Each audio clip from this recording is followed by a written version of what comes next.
Kung bago ka lang sa channel na to at isa kang true-blooded Aldab Nation na nagmamahal po kila Maine Mendoza at Alden Richards, tama po ang channel na pinuntahan mo, kaya consider na kitang bagong subscriber.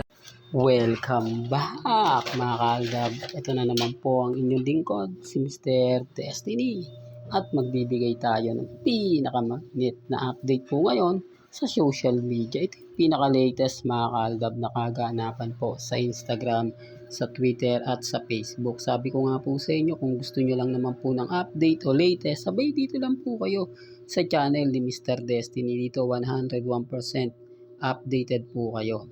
Di po ba? Kaya nga po yung iba nagtatanong kung ano na nga po ba ang latest, kung ano na nga po ba yung trending. Di po ba? Kaya ang sabi ko sa inyo mga kaaldab, may mga bagay-bagay po na relax lang. Di po ba? Kampante lang, maging matatag lang. Tayo pa naman po yung panalo sa boxing. Di po ba? Gaya nga po ng update natin ngayon. Si Maine Mendoza na po mga kaaldab ang tumutulong. At kita nyo naman po yung post niya sa kanyang Instagram. Bitter na lang po ang magsasabing kumbaga hindi totoo yung mga sinasabi natin, hindi totoo yung mga pinapaliwanag natin, po ba? Real talk to mga kaaldab. Kaya nga sabi yung mga nagpapakalat po ng impormasyon na hindi daw po totoo yung mga sinasabi ko, well, basag sila. Real talk, basag sila. Bakit? Kasi tignan nyo po yung naganap, tignan nyo po yung nangyari. Pansinin yung maigi mga kaaldab, yung post ni Mengay sa Instagram. Kaliwat kanan po yung bati ko sa akin. Pero nakita nyo naman po at 101% di po ba maitim si Mengay sa kanyang social media update. Doon pa lang marami na nagtatanong sa atin.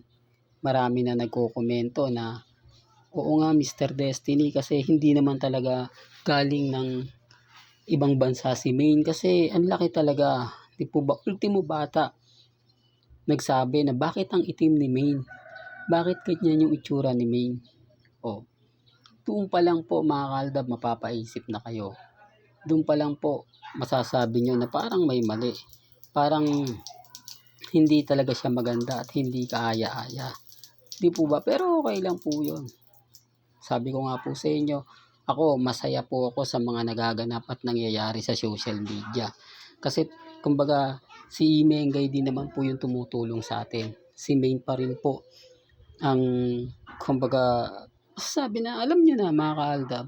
Kaya relax lang po kayo, maging kampante, maging updated sa dami kasi ng mga sinasabi nila sa social media, sa dami kasi ng mga komento na inilalabas po sa Instagram, sa Twitter, sa Facebook.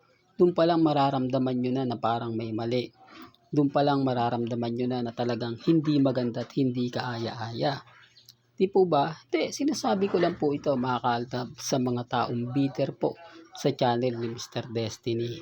Na kahit ano pong gawin nila, kahit anong sabihin po nila, mas marami po talaga ang naniniwala ngayon sa Aldab. Sa akin mga kaaldab, kahit papano, hindi naman po sa pagmamayabang, marami na pong sumusuporta talaga at nagtitiwala kay Mr. Destiny. Kasi kita nyo naman po yung mga ina-update natin. Doon literal, yung pagbabalita natin, syempre hindi naman po tayo professional na kumbaga content creator o kumbaga vlogger. Isa lang naman po tayong nagmamahal kila Mengay at kay Alden, na kung saan nga po talaga nagiging stalker na po si Mr. Destiny sa pagbibigay sa inyo o sa paghahanap lagi ng update kina Mengay at kay Alden. Di po ba? Kasi yun naman talaga yung goal ng Aldab Nation. Ako, kumbaga ginawa nyo po ako na taga-subaybay kila Maine at kay Alden at hindi ko naman po kayo binibigo at syempre hindi naman po tayo kumbaga nagpapa-apekto. Kita nyo bawat post, bawat update ni Mengay at ni Alden, nakatutok po si Mr. Destiny kasi alam ko nagagawa po sila ng mga issue. Alam ko na babasagin at babasagin po tayo para makuha po nila yung simpatya ng fandom o ng ibang mga, di po ba? Kasi kung mababasag nga po si Mr. Destiny at tuluyan nga po tayo matitinag, wala nang magde-deliver pa ng update para po sa Aldab Nation. Wala nang taong magsasabi ng ganito, magsasabi ng ganyan. Dahil nga po napakaraming update na talaga naman pong napapaisip po yung ilang netizen. Sa ngayon, relax lang po ako. Sa ngayon, kampante lang po. Dahil alam ko naman po mga kaaldab na hindi po tayo basta-basta matitinag ng ganito. Hindi po ba? Yung iba po nagsasabi na, "Naku, Mr. Destiny, walang katotohanan yan. Lahat ng sinasabi mo, hindi yan totoo." Wala pong problema. Dito po sa channel ni Mr. Destiny, wala pong pilitan. Basta't ang importante lang naman po, ano man po yung mga nababasa ninyo, napapakinggan sa social media, wag po kayong basta-basta maniniwala. Punta lang po kayo sa channel ni Mr. Destiny. Lahat naman yan na pag-uusapan natin. Lahat naman po ng mga photos at video ngayon na baliwala. Hindi po ba? Yun ang masakit doon mga kaaldab. Dahil sa isang post ni Maine, lahat ng pinaghirapan ng Armin, lahat ng mga inedit ng Armin, nabaliwala. At least nabasag pa po sila. Di po ba? Ang tanong, di po ba, bakit nga po ba nangitim si Maine Mendoza kung nasa snow ride siya? Ibig sabihin, 101% totoo yung sinabi ni Mr. Destiny na andito po talaga si Mengay sa Pilipinas. Kasama sila Mama Ten, Baby Teo at Playmate. Sa mga bitter po sa akin, tanggapin nyo yung katotohanan na mas updated ako. Tanggapin nyo yung katotohanan na mas marami pong alam si Mr. Destiny. Taliwas po sa mga sinasabi ng iba. Taliwas po sa mga komento ng iba.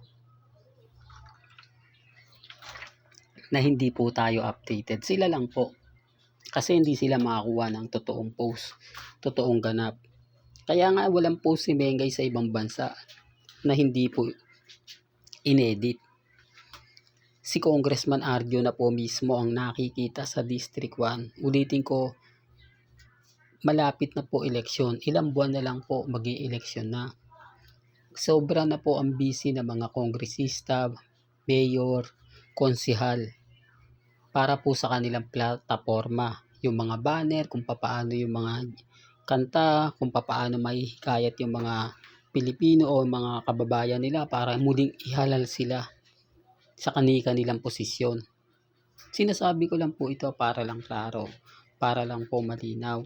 Dahil marami nga po ngayon sumisimpatya sa Aldab Nation. Natutuwa naman po ako. Kaya lang syempre kapag marami pong sumisimpatya, marami pong nananalo, marami po talagang kumbaga kumakampi sa Aldab, hindi po may iwasan yung mga kritiko. Hindi po natin may iwasan yung mga taong magpapakalat ng maling impormasyon para bumagsak na naman ang fandom. Dahil real talk to mga Aldab, dahil po daw talaga sa ginawa ni Alden, ang Aldab unti-unti bumabangon. Ang Aldab unti-unti pong nagpaparamdam dahil lang daw po kay Alden. At pinakamaganda yung pagkalat nga po na may comeback movie ang Aldab at si Bossing Mengay at Alden Richards at ang Lanligit Dabercads ay nagkaroon ng private meeting. Ito po yung birthday celebration ni Mengay na pumutok po sa social media. Pinag-usapan hanggang ngayon. Kaya yung iba, affected. Diba? Hindi nyo mayaalis yan. Hindi nyo mayaalis na magimbal, lalo na po yung mga ibang kritiko. Kaya nga po agad-agad binasag tayo. Ang ibig kong sabihin, naglabas naman po sila ng news na kumbaga sina Alden, si Bossing Big Soto ay may comeback movie. Pero hindi kasama si Maine Polkerson. Magaling di po ba? Mahusay. Yan ang mga taktika na mapapaisip ka. Taktika na talagang masasabi mong totoo, masasabi mong hindi. Pero okay lang. Diba, sabi ko nga po sa inyo, may mga bagay-bagay nga po na mahirap nga po talagang ipaliwanag. May mga bagay-bagay po na relax lang. Di po ba? Kampante ka lang. Kasi hindi naman po tayo basta-basta magpapa-apekto sa bagay na ganyan. Maging relax lang po kayo, maging kalmado, kampante. Hindi po ba? Walang nandito na lang po. ang ating latest updates. Kaya kung gusto nyo pa po ng pinaka-latest at sariwang update, abay tumutok lang po kayo dito po sa channel ni Mr. Destiny para updated po kayo sa mga bago at sa mga latest na i-upload po natin maya maya lang. Hanggang sa muli, salamat po sa panonood at pakikinig.